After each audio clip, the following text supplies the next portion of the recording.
Eu vou começar com a seguinte provocação, e eu vou passar a palavra ao Ronaldo, a quem eu já conheço há muitos anos. Ronaldo, você tem sido há muito tempo alguém que se coloca contra a flexibilização do uso da maconha. Mas flexibilizar não seria um mal menor do que chamar alguém de criminoso por usar a droga, Ronaldo? E muito obrigado pela sua vinda aqui, viu? Eu também gostaria de... Só apertar, tá? Obrigado. Eu também gostaria de agradecer e parabenizar a Folha por esse debate. Acho que, para mim, foi um exemplo assim, de uma instituição democrática. O que eu defendo, na realidade, eu defendo a saúde pública, né?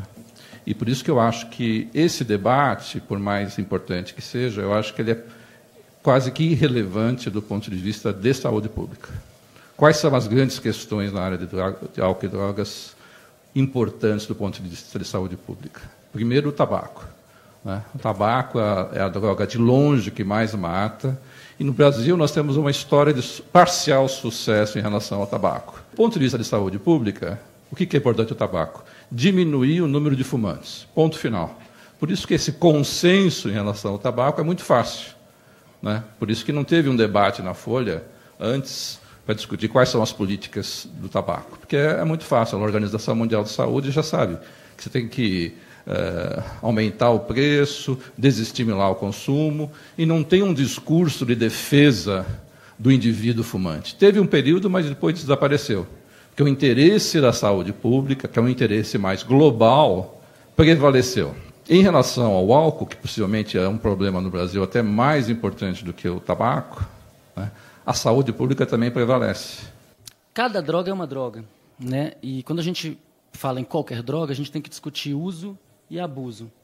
Então, dada uma certa droga, dada uma certa pureza dessa droga, dada uma certa maneira de administrar essa droga, você pode dizer que aquilo é um uso ou é um abuso. Se você tomar café demais, se você abusar do café, você vai ter problemas e vai para o hospital. Se você abusar do açúcar, você vai ter problemas e vai parar no hospital. Se você abusar de qualquer substância, você vai parar no hospital. E ninguém aqui nessa mesa que defende abuso de drogas. Agora, como disse o professor Roberto Lente num debate que a gente fez na Sociedade Brasileira de Neurociências há algum tempo atrás, as drogas são como o sexo. Elas estão presentes na humanidade desde sempre e a gente tem que conviver com elas, né? O país em que não há convívio com as drogas, em que as pessoas têm pena de morte por usar drogas, é a Arábia Saudita. Tem um nível baixíssimo de uso de drogas, exceto algumas formas de tabaco. Mas é isso que a gente quer? Essa é a sociedade que a gente quer?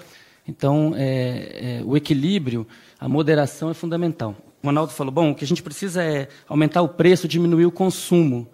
A proibição faz exatamente o contrário. Os Estados Unidos estão investindo bilhões de dólares há 70 anos nisso, e o consumo explodiu e o preço caiu. Então, como eu sou um cientista, a gente vê que é um experimento que deu errado. Quando a gente caminha para as drogas ilícitas, nós devíamos estar discutindo aqui como diminuir a mortalidade em relação ao crack.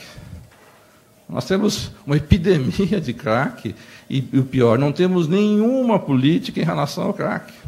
Nós continuamos observando essas populações do Brasil inteiro que realmente não tem nenhum nível assistencial. Nós convivemos com a Cracolândia aqui a poucos quarteirões daqui, que, no meu modo de ver, é uma experiência real de legalização. Legalizar todo o processo de produção e distribuição, no meu modo de ver, do ponto de vista da saúde pública, seria uma temeridade e seria, do meu modo de ver, uma irresponsabilidade. Obrigado, Ronaldo. Maria Lúcia, você gostaria de expor? O seu ponto de vista é um pouco diferente desse, né? Bastante. A proibição data de 100 anos. Né? As primeiras convenções, a nível global, as primeiras convenções internacionais datam de praticamente 100 anos. E o que aconteceu depois desses 100 anos ou depois desses 40 anos? O que aconteceu é que as drogas se tornaram mais baratas, mais potentes e mais acessíveis. O crack, por exemplo, é um produto da proibição.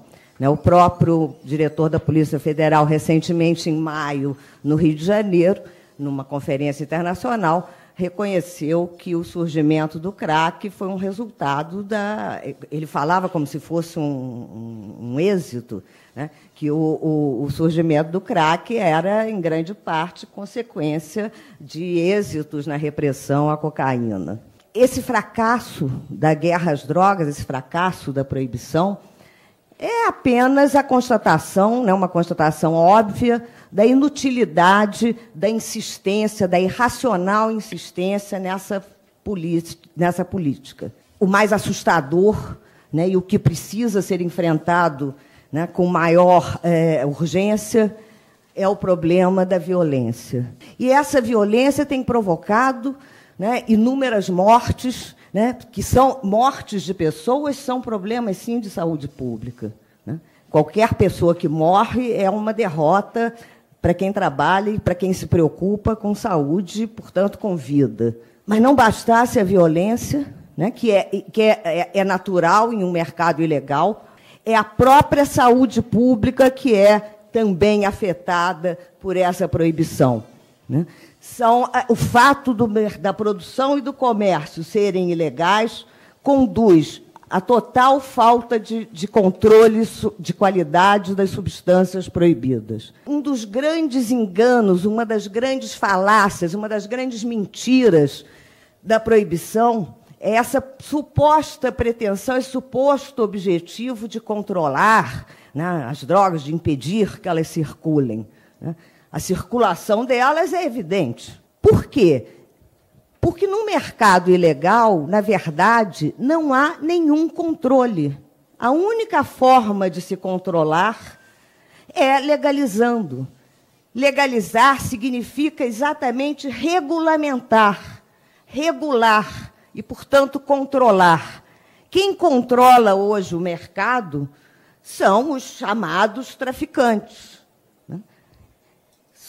E eles não estão preocupados, né? Evidentemente, quem está atuando no mercado ilegal, e mesmo quem atua no mercado legal também se preocupa muito mais com os lucros do que com eventuais considerações, né? Com a saúde, com o bem-estar das pessoas. Né? Mas no mercado ilegal, mais ainda, né? Não estão preocupados se o comprador tem 18 anos ou tem 10 anos. Né?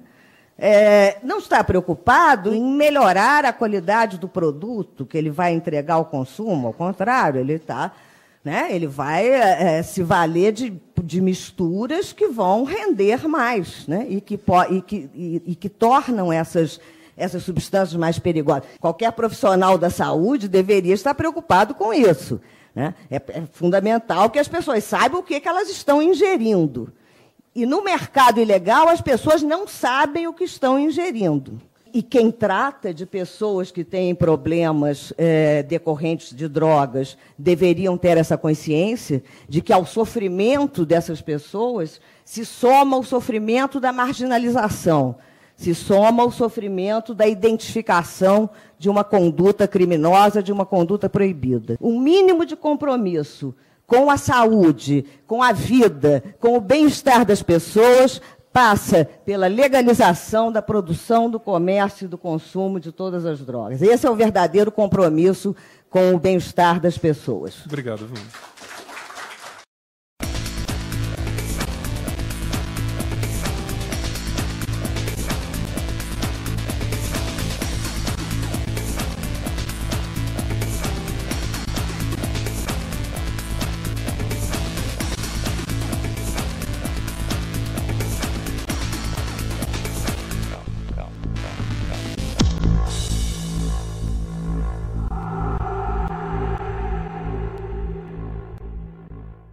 Quando chega na questão da maconha, a maconha acaba tomando um tom ideologizado absolutamente que eu acho irrelevante. O que a gente tem hoje em dia é uma demonização da maconha. A maconha, do ponto de vista científico, ela tem grupos de risco, toda droga tem grupos de risco, e é preciso proteger os grupos de risco do uso da maconha. Né? Mas a maneira de protegê-los não é proibindo, porque proibindo você não protege nada. A Maria Lúcia deixou bem claro. Quando a pessoa compra maconha na rua, ela pode estar comprando qualquer coisa. Né? E ela não tem, por exemplo, ela não tem como saber se a razão THC canabidiol é positiva ou negativa, é boa ou ruim. Se tiver muito THC, excessivamente, muito mais THC do que canabidiol, ela pode levar a efeitos psicóticos agudos. Tá? Se tiver mais canabidiol e menos THC, ela é segura. Agora, a pessoa, quando compra isso, não tem controle. Quando você compra cerveja, quando você compra tabaco, você sabe o que tem ali. E você pode escolher. Eu acho que, porque as drogas podem viciar e causar problemas psíquicos, é por isso que o uso da maconha, que é perigoso em qualquer quantidade, deve ser proibido. Eu acho que é porque as famílias que convivem com usuários se desintegram e se isolam, é por isso que o uso da maconha, que sempre é perigoso, deve ser proibido.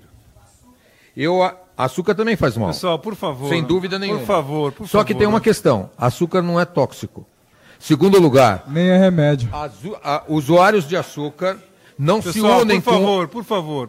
Usuários de açúcar não se associam com outros usuários de açúcar para promover a legalização e o uso contínuo do açúcar. Usuários de açúcar, eu considero viver numa sociedade onde o uso de droga que afeta o tecido social não venha me afetar. Eu quero que isso ocorra. Eu sou corretor de seguros. Como corretor de seguros, muita gente me diz, drogas não me afetam. Não me venha dizer que drogas não te afetam porque você não usa ou ninguém na tua casa usa. Você está pagando isso no seguro que eu vendo. Qual é a tendência no mercado legal controlado pela sociedade? É a droga heavy, a droga pesada ou é a droga leve? A gente tem visto o que no Brasil? A gente tem visto que o cigarro é light, a cerveja agora está mais light, agora a Skol vai lançar uma nova cerveja que é mais light. Por quê? Porque a sociedade pede isso. A sociedade pede o controle. O consumo de tabaco caiu, a Folha deu isso um mês atrás, caiu 45% em 10 anos. Por quê? Porque a sociedade tem o controle. Você pode saber se o cara tem um bafômetro para saber se o cara está dirigindo alcoolizado, e você pode sancionar isso. Isso é controle. Quando você não tem controle nenhum, quando é tudo às cegas, aí a gente fica numa situação em que fica todo mundo exposto. E aí, Marcos, a exposição não é só do usuário ou do dependente. Né? Lembrando que a maconha é estimado que 9% dos usuários viram dependentes. No caso do álcool, 15%. No caso do tabaco, 32%. Tá? Mas existe um problema da proibição, que é que toda a sociedade paga o preço. Quando a pessoa toma um tiro de bala perdida por causa da guerra contra a maconha, essa pessoa pode nunca ter usado nem café, e ela vai tomar um tiro. Então, o problema da proibição é que você transforma um problema que é localizado. Sim, existem pessoas que precisam ser protegidas da maconha? Sim. Assim como tem pessoas que têm que ser protegidas do leite, porque tem intolerância à lactose. Agora, você proibir e criar uma guerra e espalhar isso pela sociedade com tanta violência, para mim é um experimento completamente fracassado. E a gente precisa pensar o seguinte, o México ele está nos mostrando que nós não devemos ser. Há 10 anos atrás, tinha 2 cartéis no norte do México em guerra, agora tem 7. Não passa uma semana sem que 10 ou 20 policiais federais sejam decapitados. 12 prefeitos assassinados esse ano. Como é que você controla isso? Corrupção generalizada. Quem viu Tropa de Elite 2 aqui? É um filme, um teorema, tá certo? Quando você tem a proibição, esse dinheiro ilegal ele vai entrar em toda a sociedade, corromper tudo, até chegar às esferas de poder. Eu acho que a maconha precisa ser legalizada, é uma droga benigna, no sentido de que ela causa problemas de saúde muito menores do que drogas que são legais, e tem 100 mil pessoas no Brasil presas por tráfico de entorpecente. As estimativas do Ministério da Justiça não são... enfim, talvez a Maria Lúcia Cara tenha melhores números, mas cerca de 50% dessas pessoas estão ligadas à maconha. No México é assim também, nos Estados Unidos é assim também. O maior mercado de droga ilícita é o da maconha. Então, eu acho que, como o debate é sobre maconha, para mim está bem claro que esse é um caso simples. Legalizar pressupõe regulamentar. Então, eu não sou a favor de você legalizar a heroína para vender na rua. A heroína é uma coisa muito perigosa. Se a pessoa quiser usar a heroína, ela precisa ser muito bem assistida. Maconha não é o caso. Tá? Eu acho muito mais perigoso o álcool do que a maconha. E agora, o mal que a proibição causa é tão pervasivo que, na minha opinião, a gente precisa agir rápido para que daqui a 10 anos a gente não esteja com um problema, seja em São Paulo, seja no Rio de Janeiro, semelhante ao que tem em Tijuana. Quer dizer, a sua posição é separar as drogas pelo seu grau de periculosidade. No caso da maconha, você acha que a proibição poderia causar a liberação causaria poucos danos à saúde pública? Seria essa a visão? Deixa eu colocar dessa forma. Gasolina dá barato. E gasolina é extremamente tóxico. Não tem ninguém defendendo o uso recreativo da gasolina. Eu não acredito, não conheci nenhuma pessoa que dissesse que quer legalizar o crack para usar o crack recreativamente. No caso da maconha, tem milhares e milhares de pessoas no mundo todo há décadas lutando por isso. Pessoas que precisam ser respeitadas. Existem dependentes que precisam de tratamento? Sim. Então vamos tirar todo esse dinheiro da guerra contra a maconha e vamos jogar no atendimento público de qualidade para que essas pessoas, aquelas que desenvolvem a dependência, possam se tratar.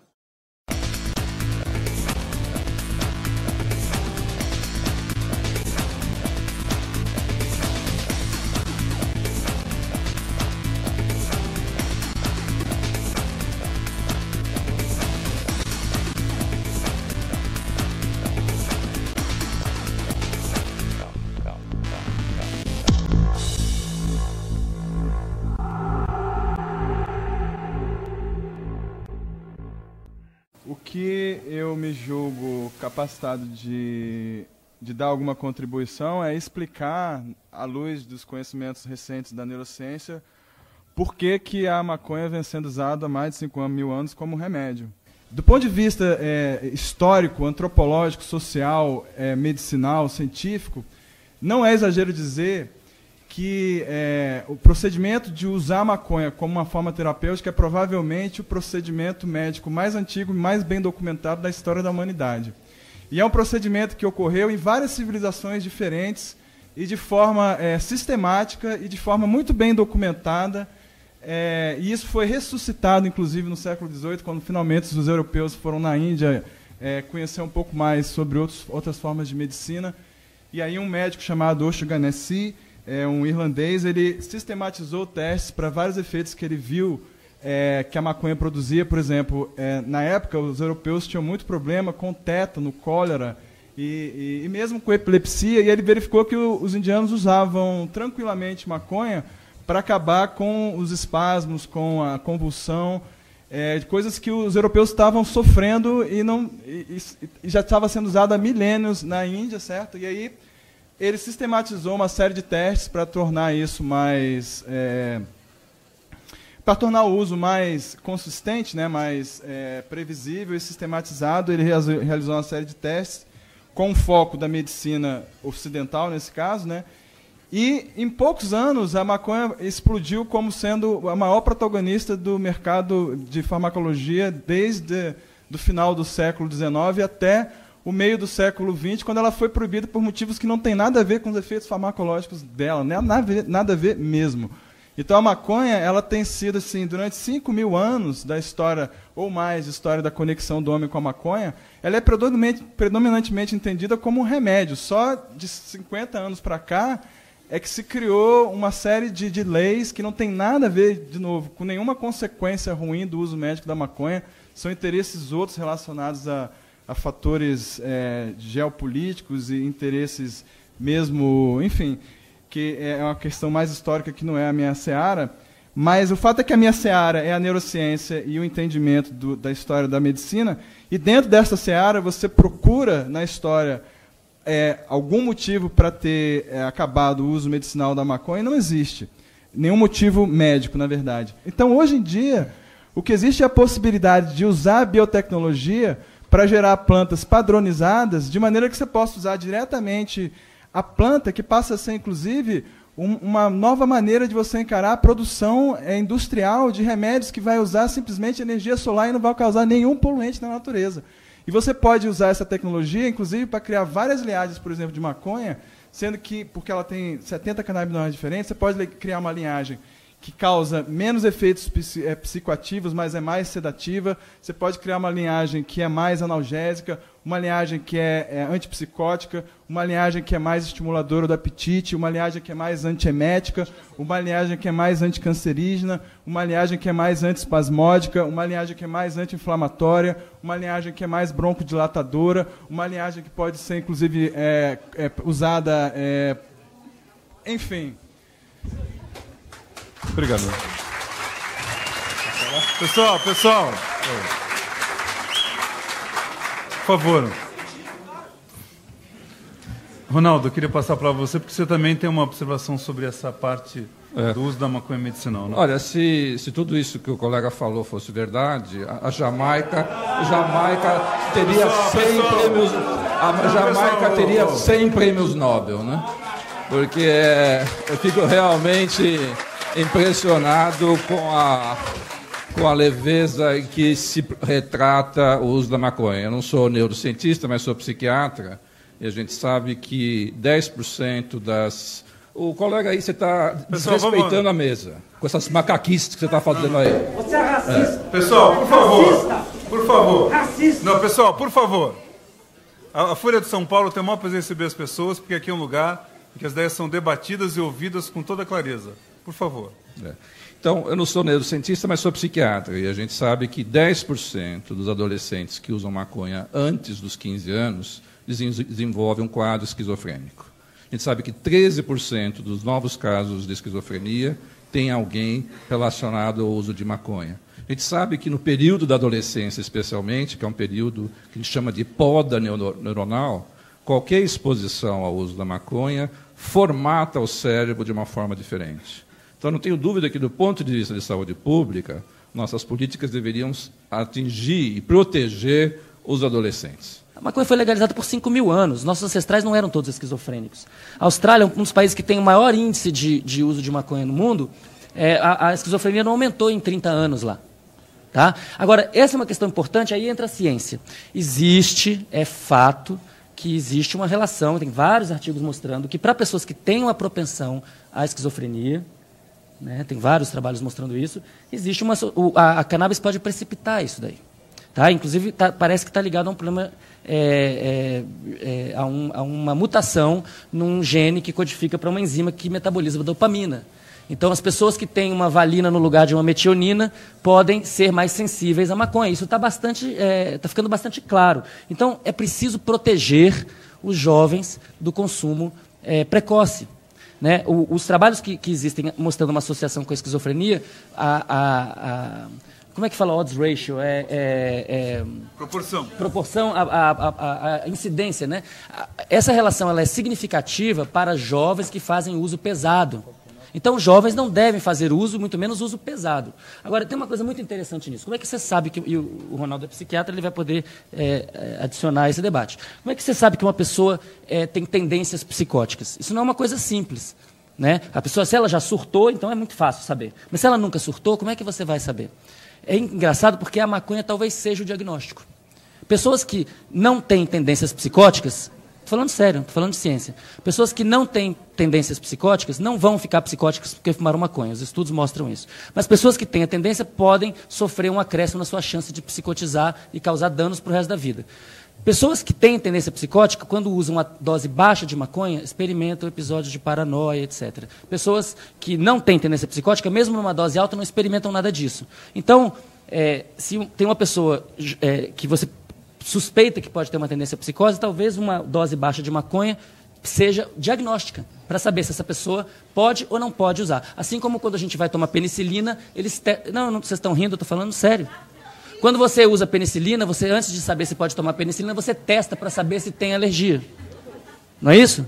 É isso que a ciência faz. Você não administra uma substância para uma pessoa sem saber se ela tem uma sensibilidade especial. Tá? Tem pessoas que não podem... consumir uma ou outra substância, ou que tem fenilcetonúria, ou que tem qualquer outra intolerância a uma determinada substância, e você precisa proteger a pessoa disso. Mas você consegue isso como? Com mais informação. Primeiro, eu não estou defendendo legalização de droga aqui. Eu estou explicando por que a maconha funciona como um remédio. Agora, mesmo que você usar ela como remédio, ela tem efeitos colaterais. Se ela for abusada, ela vai fazer mal. Se a pessoa está dentro do grupo de risco, ela vai sofrer as consequências de usar um remédio que pode desencadear, no caso de pessoas que têm tendência a esquizofrenia ou psicose, pode até desencadear, de fato, um surto, como pode acontecer também com o álcool e outras drogas. No caso da maconha, existe a maconha, eu sou, como cientista, eu tenho que confessar, eu sou... um fã da maconha porque eu considero uma obra-prima da natureza. E uma das coisas que você pode fazer na maconha é balancear o conteúdo de princípios ativos de maneira que se aumente a quantidade de um antipsicótico que chama canabidiol, que reduz bastante, sobremaneira, a possibilidade de uma pessoa com tendência à esquizofrenia ter algum surto nesse sentido. Então, de fato, existe esse problema que o Ronaldo Laranjeira falou, e seria muito bom que as pessoas assumissem ou entendessem que existem pessoas que estão sofrendo e que podem parar de sofrer usando essa planta, inclusive com o benefício de poder modificar essa planta para diminuir o grupo de pessoas que podem sofrer algum risco dessa... porque existe mesmo. Tem grupos de risco para qualquer tipo de remédio. Né? As pessoas com tendência à psicose certamente não devem usar maconha, muito menos a maconha que é vendida na rua. Eu não estou falando das pessoas... eu estou chamando de remédio a maconha que é vendida na rua. A maconha que é vendida na rua, ela é misturada com crack, cocaína, amônia, o que for. Eu estou falando de plantas produzidas padronizadamente da forma que hoje em dia já é produzida no Canadá, nos Estados Unidos, na Holanda. Eu não estou falando de uma coisa de outro mundo, né? Eu estou falando de uma novidade de 5.000 anos, entendeu? Que está sendo reestabelecida porque hoje em dia existe toda uma tecnologia, uma compreensão tanto do potencial negativo do abuso, quanto do potencial positivo. Mas com relação específica, então, à esquizofrenia, essa questão ela já vem sistematicamente sendo trabalhada, simplesmente modificando, né, a relação, né, o balanço entre canabidiol e THC, de maneira que, aumentando o canabidiol, você aumenta um componente que é antipsicótico e resolve esse problema aí.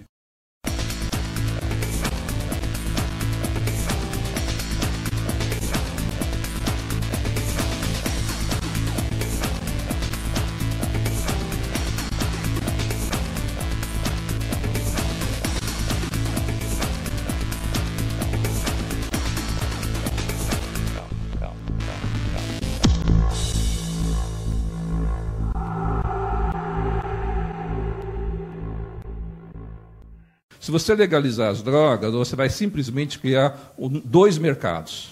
O mercado paralelo e o mercado legal. Porque como é que você vai conseguir produzir uma maconha mais barata do que o mercado ilegal já produz? Um cigarro de maconha custa R$1. Você vai vender um cigarro de maconha a 50 centavos, porque se você vender a R$5, o mercado ilegal vai continuar vendendo. Mesmo na Holanda, que tem lá um mercado legal dos coffee shops, o mercado ilícito continua. A Holanda é um dos países onde mais tem apreensão de droga na Europa. Virou, na realidade, um país onde se produz a maior quantidade de êxtase do mundo é na Holanda. Então, você não resolve muita coisa com o processo da legalização. Ao defender a legalização, primeiro, você não tem nenhuma experiência internacional de uma legalização plena. Né? Mas a ideia, conceitualmente, é você, na legalização, criar dois mercados paralelos. Você tem vários exemplos disso. Quando você legaliza, por exemplo, o jogo, nas cidades que foram legalizado amplamente o jogo, você tem o jogo legal e continua tendo o jogo ilegal.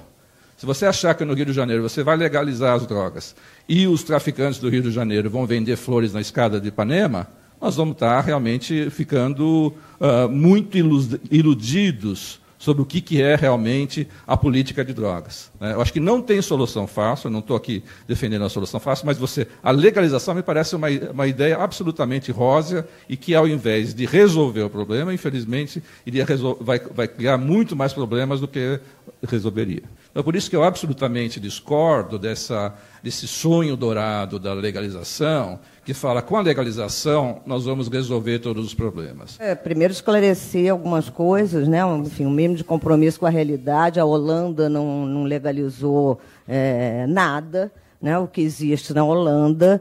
Por isso, ela efetivamente é um mercado ilícito, sim, porque o que existe na Holanda é uma mera tolerância com o consumo, com a venda de pequenas quantidades, e o consumo nos coffee shops. Mas é uma política esquizofrênica, porque a Holanda não quis assumir efetivamente de romper com as convenções internacionais. Então, ela é uma política esquizofrênica porque os vendedores, né, dos coffee shops são obrigados a comprar no mercado ilegal. Então, o mercado ilegal, evidentemente, que existe. E é interessante notar, né, que a Holanda tem um consumo de... enfim, nos coffee shops, a tolerância é apenas com maconha e haxixe, né, cocaína, heroína, não existe coffee shop de heroína, só de maconha e haxixe. e o consumo na Holanda é muitíssimo inferior ao consumo nos Estados Unidos. Também que é preciso esclarecer, quando o doutor Laranjeira diz que não há nenhuma experiência concreta de legalização. Há, sim, uma experiência concreta de legalização, que foi a legalização do álcool em 1933 nos Estados Unidos, após a proibição que vigorou de 1920 a 1933. Não há um mercado paralelo de álcool, né? Não houve, depois de 1933, nenhum mercado significativo paralelo de álcool. Né? Porque, evidentemente, que quando você tem um mercado legal de produtos de grande demanda, o mercado ilícito que vai existir é uma coisa absolutamente mínima. Né? Como existe em cigarro, de tabaco, existe um mercado, um contrabando de cigarros, mas é uma coisa irrelevante, né, comparada com o que existe quando todo o mercado é ilegal. Quer dizer, a outra questão que eu queria também esclarecer é que ninguém fala em legalização dizendo que a legalização vai resolver todos os problemas. Né? São duas coisas completamente diferentes. Legalizar, o objetivo da legalização é romper, é eliminar os danos causados pela proibição. Os danos causados pelas drogas, eventualmente causados pelas drogas, são outra história. Né? São duas coisas diferentes. A legalização não é panaceia para todos os males, não vai resolver tudo, não vai salvar todas as pessoas. Vai, sim, acabar com a violência relacionada a essas atividades, ou seja, uma parcela de violência. Vai diminuir a corrupção, porque vai diminuir a circulação de dinheiro no mercado ilícito. Vai diminuir as possibilidades de atividades ilícitas, né? Porque vai tirar o dinheiro, né, que sustenta uma série de organizações ilícitas, esse chamado crime organizado, eu não gosto dessa expressão, mas, enfim, né, esses cartéis, essas gangues, vão perder o dinheiro, vai acabar, como acabou nos Estados Unidos. Quer dizer, o Al Capone, né, acabou, a força do Al Capone e de seus companheiros, acabou no dia seguinte ao fim da lei seca. É isso que vai acontecer. Agora, os problemas relacionados a drogas, eles existem hoje e vão continuar existindo. Há pessoas que usam hoje, há pessoas que vão continuar usando. E as pessoas que usam de uma maneira problemática, elas precisam ser tratadas. Precisam ser tratadas hoje, como precisarão ser tratadas amanhã. Né? Mas com muito menos, mesmo nesse campo, poderão ser tratadas com muito menos problemas do que existem hoje. Não existe, o Ronaldo falou, se a gente legalizar, vai continuar existindo um mercado ilegal. Não tem mercado ilegal relevante, como a Maria Lúcia falou, de cerveja, de vinho. Ninguém está comprando Beaujolais Nouveau falso. Tá? Existe o mercado ilegal residual, mas isso não é um grande problema social. Tá? Agora, tem uma maneira fácil de resolver esse problema, que é permitir que as pessoas plantem em casa. Se as pessoas puderem plantar em casa, elas não vão comprar do traficante, elas não vão alimentar o tráfico, elas não vão ter que subir o morro para obter nada, elas vão plantar uma planta e vão usar dentro da sua vida. É um problema delas, até que se elas tiverem um problema, procurem um médico.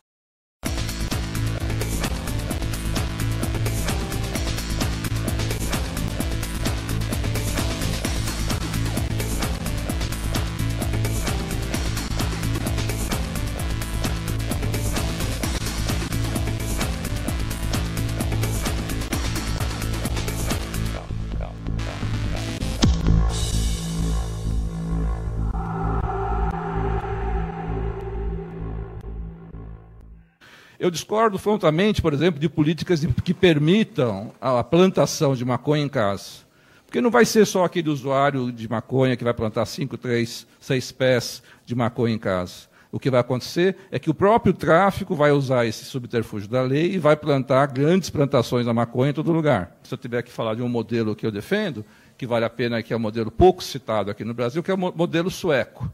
Esse modelo sueco é de desestímulo constante ao acesso a qualquer droga ilícita. Qualquer pessoa que é identificada como usuário de qualquer droga, ele vai ser estimulado fortemente, até imposto legalmente, para entrar em algum tipo de tratamento. no fundo, essa é uma questão assim, qual é o tipo de sociedade que você quer vender, que você quer viver? Né? Você quer viver na Jamaica? Eu queria falar do caso da Suécia, Ronaldo. Quer dizer, qual é a situação da Suécia? Então, álcool e tabaco sofrem um cerceamento, que acho que todo mundo aqui concorda que é positivo, mas as outras drogas sofrem um cerceamento muito pior. Ora, aí você fala, então a gente tem que tratar. Se o cara está usando álcool, tudo bem. Você quer usar cigarro, você pode fumar na rua. Mas se você quiser usar maconha, você tem que ser internado. Isso é o paraíso dos psiquiatras. E isso não é legal. O legal é a isonomia. Então, eu sou totalmente a favor de ninguém poder fumar em recinto fechado. Fumar nada. Agora, se o cara quer fumar maconha no meio da rua, na casa dele, sem incomodar ninguém, sem causar nenhum problema para ninguém, ele tem o mesmo direito que um usuário de cigarro ou um usuário de álcool. No fundo, é um pouco assim, quais são os valores, que tipo de sociedade você quer viver? Numa sociedade que tolere completamente a droga, que acha que o acesso da droga vai continuar aumentando e que isso é desejável. O respeito ao indivíduo de usar a droga é um valor maior. Ou uma sociedade em que o respeito à vida seja maior e o controle social seja maior e o desestímulo ao consumo de maconha. Eu não sinto, na maior parte das pessoas que às vezes defendem a legalização, uma simpatia com o sofrimento dos dependentes químicos, das milhares de famílias, dos milhares de usuários de crack que estão aí sem nenhum tipo de cuidado. Isso parece que não emociona as pessoas a defender o cuidado com essas pessoas. E defende o direito do individual de se usar a maconha. Essa acusação... de que é uma acusação até que também se faz, é muito comum em relação ao aborto também. Né? E que, na verdade, só demonstra um descompromisso de quem faz essa acusação, né? Que uma falsidade nesse assumir uma suposta defesa da vida, uma suposta defesa do bem-estar das pessoas. Né? Porque simpatia com o sofrimento das pessoas implica em lutar para acabar com a violência que está tirando a vida de milhares de pessoas. Quer dizer, preocupação com os adolescentes não é apenas a preocupação com os adolescentes que abusam de drogas e que chegam a um quadro de sofrimento, que têm necessidade de procurar tratamento psiquiátrico ou amparo em qualquer instituição acolhedora. Preocupação com os adolescentes é também a preocupação com os milhares de adolescentes que estão sendo mortos nessa guerra insana, nociva e sanguinária. É a preocupação com os meninos do Rio de Janeiro, os meninos que estão nas favelas do Rio de Janeiro, se enfrentando, né? Enfrentando a polícia, se matando entre si, né? Isso é preocupação também com as pessoas. Né? E esse sofrimento que atinge esses meninos, como atinge também as famílias desses meninos. Não são só os eventuais adolescentes que abusam de drogas e procuram instituições, que têm famílias que sofrem. Os meninos das favelas do Rio, discriminados, chamados de narcotraficantes, né, chamados de monstros, eles também têm mãe, também têm pai, também têm tios, também têm avós que estão todos sofrendo, né, nessa violência inútil, né, provocada por essa guerra às drogas.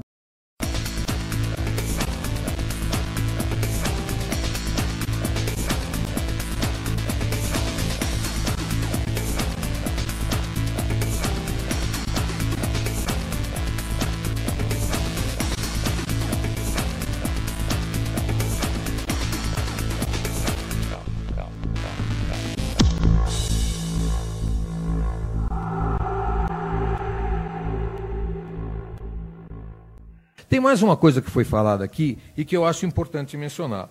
Foi dito aqui que a maconha, eu tentei anotar a frase com as palavras que foi dito. Maconha é uma droga benigna. Eu não sou das pessoas que não aceitam opiniões contrárias. Eu sou bastante contra a legalização das drogas, mas eu me considero uma pessoa bastante racional. E se houver argumentos que me façam mudar de opinião, eu mudarei. Eu não sou ideólogo. A minha posição não é uma posição ideológica. Então eu aceito ouvir. Agora, pelo que eu tenho notado até aqui, a maconha tem mais efeitos negativos do que o álcool. Em primeiro lugar... Pessoal, por favor.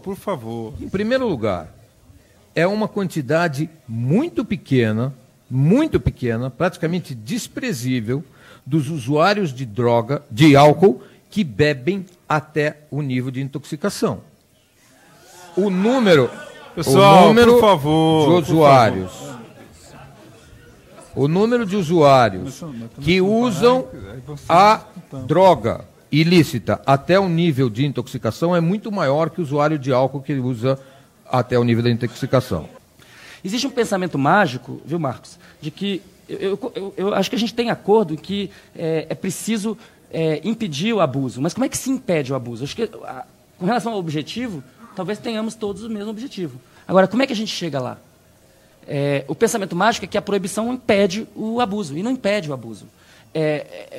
É somente na legalização regulamentada que a gente pode tentar impedir o abuso, através da educação. O que impede o abuso é a pessoa entender... Isso aconteceu com álcool? Deixa eu só terminar. Não. Deixa eu só terminar. É a pessoa entender que aquela substância pode ser usada em determinadas circunstâncias, em outras não, em determinadas doses, em outras não. A legalização tem a ver com educação, tem a ver com as pessoas realmente entenderem o que estão usando. Qualquer pessoa sabe que se tomar uma garrafa de cachaça, pode parar no hospital em coma alcoólico. Tá? A maconha é muito menos tóxica do que o álcool. Só para esclarecer isso, que você falou, eu não tenho certeza. Isso está bem, acho que o Ronaldo pode, espero que ele possa concordar com isso, que a maconha é bem menos tóxica do que o álcool. Inclusive, a overdose para álcool é muito mais fácil de ser atingida. Agora, o problema é o seguinte, as pessoas aprendem a beber. Os jovens podem não saber beber, mas a pessoa, quando chega numa certa idade, aprende. Então, qual que é a questão aqui? A questão é proteger os menores de idade, é proteger os grupos de risco, é as pessoas saberem que fazem parte de um grupo de risco, porque as pessoas, às vezes, não sabem. E a gente permitir que os adultos façam o uso responsável do seu próprio corpo. Isso é fundamental, porque senão a gente, se eu for usar esse argumento, eu vou dizer, então agora eu vou reprimir. Um bom exemplo, uma boa questão é a comparação entre o custo médico, a carga da doença, né, que leva em conta o custo de hospital, que leva em conta a mortalidade, a morbidade.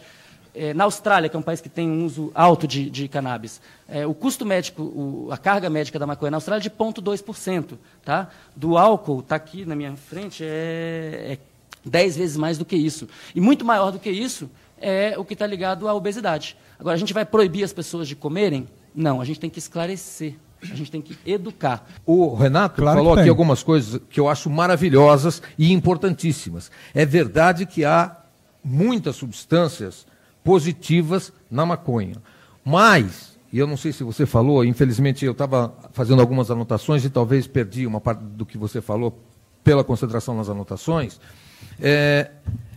as substâncias positivas dentro da maconha são positivas enquanto isoladas. Porque a maconha, por exemplo, ele mencionou a amônia. Né? A maconha tem 20 vezes mais amônia do que o cigarro. 20 vezes mais amônia. Não, peraí, a amônia é colocada artificialmente na maconha. Hã? A maconha é colocada artificialmente na maconha. Sim, que vende no... A maconha tem... Agora, nós já temos substâncias tiradas da maconha que têm efeitos terapêuticos, sim. Se alguém disser que o marinol não tem efeito terapêutico, é estúpido.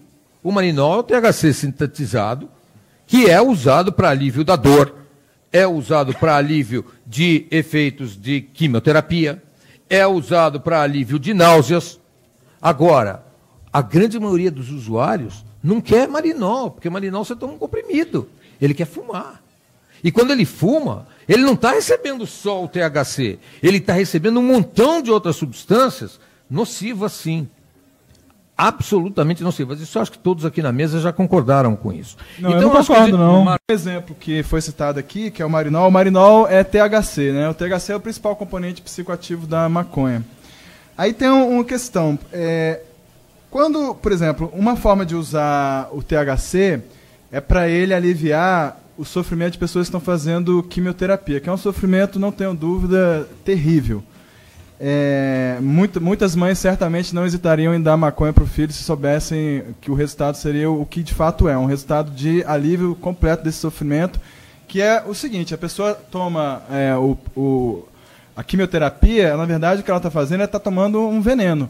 Só que é um veneno que está no corpo dela para impedir que células se reproduzam, só que impede que todas as células reproduzam, inclusive o câncer. Então, é um tratamento que, na verdade, só está estacionando a pessoa numa condição de doença para prolongar a vida dela, mas é um mal-estar muito grande e a pessoa tem um enjoo tão grande que ela não consegue nem, às vezes, engolir uma pílula. E o que acontece é que, mesmo que ela engula uma pílula, por exemplo, de THC, o THC ele é fantástico porque, ao mesmo tempo que ele inibe completamente a sensação de náusea, ele aumenta o apetite. E não só aumenta o apetite no sentido do comportamento apetitivo, de ir buscar, de ansiar pela comida. Ele aumenta o gosto que a pessoa tem, o prazer que ela tem comendo, e demora mais para a pessoa se sentir saciada. Então, efetivamente, as pessoas que usam o THC para tratar a quimioterapia, elas têm uma melhora não só de ganho de peso, mas de prognóstico, porque, obviamente, há um ganho de qualidade de vida. Mas qual é o problema do THC para muitas dessas pessoas? O problema é que o THC, quando você toma uma pílula de THC, o que você está tomando é um padrão de dose que foi tirado por uma estatística de um grupo muito grande de pessoas, que não é você, para que tenha uma janela terapêutica no qual qualquer pessoa que tome de um determinado peso vai funcionar. Agora, acontece que, normalmente, o efeito colateral do THC puro ele é muito pior do que o efeito colateral que a pessoa obtém quando ela inala a maconha. Por quê? Porque, primeiro, o THC puro ele não tem contrabalanceado os efeitos ansiogênicos que ele tem quando ele está administrado junto com o canabidiol, que é um ansiolítico e um antipsicótico que está presente na maconha. Outra coisa é que, como a pessoa toma uma dose que vai demorar a fazer efeito e é uma dose mais ou menos chutada, essa pessoa ela acaba reclamando muito, isso é pesquisa, elas reclamam que o efeito de sonolência é muito mais forte quando elas tomam THC. Por quê? Qual é a comparação que tem? A comparação é usar a planta maconha padronizada, claro, tem que ser uma linhagem de planta padronizada, vaporizada. O que é vaporizar? A planta ela é aquecida a um ponto onde ela libera os princípios ativos que ela possui, então você obtém um extrato gasoso de maconha. É isso que o vaporizador faz. Quando a pessoa inala esse extrato gasoso de maconha, ela instantaneamente vai sentir o efeito, porque a via pulmonar é uma das vias mais eficientes que tem de administrar uma droga em uma grande quantidade, porque a área de superfície, né, entre os alvéolos e a circulação é muito grande. Então, com isso, a pessoa consegue dosar para o seu próprio problema, porque o que importa na farmacologia, a grande vantagem da farmacologia, de você ter sistematizado o isolamento de um princípio, é você poder ter uma relação dose-efeito conhecida. E, no caso, o uso inalado da maconha é o primor dessa possibilidade, porque o efeito é o bem-estar que a pessoa está procurando tomando a droga. Como inalando ela tem um efeito em cerca de 10 segundos, ela consegue dosar o mínimo que ela precisa para aliviar o sofrimento do mal-estar e poder, então, se beneficiar do efeito terapêutico da maconha, sem ter o problema de arcar com o efeito inconveniente do excesso de sonolência que a pílula de THC causa. Quando você isola o THC, você está perdendo uma série de interações sinergísticas com outras moléculas que potencializam efeitos benéficos dele. E, por outro lado, está tendo a perda de interação de moléculas que contrabalanceiam efeitos indesejados do THC. Como eu disse no início, quando você não tem nenhum controle sobre a planta, isso obviamente causa problemas. Mas hoje em dia que existe toda uma biotecnologia extremamente avançada no Brasil, inclusive, é relativamente simples você produzir plantas balanceadas para você otimizar para aquela determinada função. Entendeu? Por exemplo, se você quer usar uma planta para facilitar a vida de uma criança que é epilética, a epilepsia, ela, além de ter as inconveniências, por exemplo, da convulsão, se ela for muito severa, ela causa dano cerebral, certo? E esse dano é progressivo. Então, é preciso se avaliar a relação custo-benefício da maneira como você pode medicar essa criança. Em alguns casos é tão severo que eles removem um hemisfério inteiro da criança para que ela não sofra as consequências de ter esse hemisfério propagando a convulsão para o outro e destruindo o cérebro. Então, você tem que balancear como que você vai cuidar de uma criança, um problema neurológico, que é um problema crônico. Qualquer remédio que você for dar para reduzir convulsão, ele certamente vai reduzir determinados desempenhos cerebrais. Então, você tem que contrabalancear custo-benefício. Renato, tudo bem. Então, o que eu queria dizer é que mesmo nesses casos, você pode, então, mais um exemplo onde você pode reestruturar a proporção de componentes da maconha e tirar vantagem desta mistura, porque a mistura ela vale mais do que a soma das partes. Às vezes não. Às vezes é melhor você isolar quando você quer um efeito isolado, mas nem sempre é o caso. E a gente tem que perder o preconceito de tirar vantagem da sabedoria de bilhões de anos de evolução e juntar essa sabedoria com a sabedoria da tecnologia que a gente tem hoje em dia. E eu acho que, do ponto de vista de farmacologia, a maconha está no fronte realmente de um reentendimento, terceiro milênio do uso da ciência e do conhecimento, enfim, do resultado da própria evolução. Obrigado, Renato.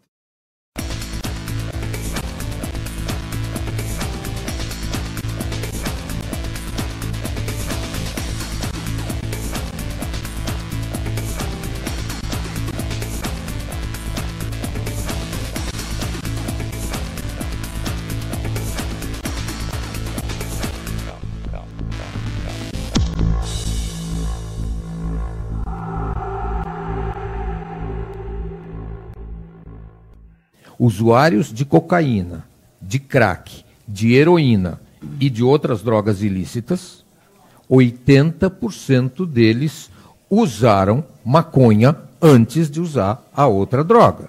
Então, qual é o motivo? Não dá para saber. Ninguém pode dizer que o sujeito foi usar cocaína ou crack porque ele usou maconha antes. Se alguém disser isso, é um cara sem nenhum apoio na realidade. Passa a ser uma questão ideológica. Então, não dá para dizer que foi porque usou maconha que foi usar crack. Há uma correlação clara. Agora, o motivo da correlação não é conhecido. Existem vários estudos mostrando que a primeira droga ilícita que as pessoas usaram é a maconha, até porque ela responde por 50% do mercado.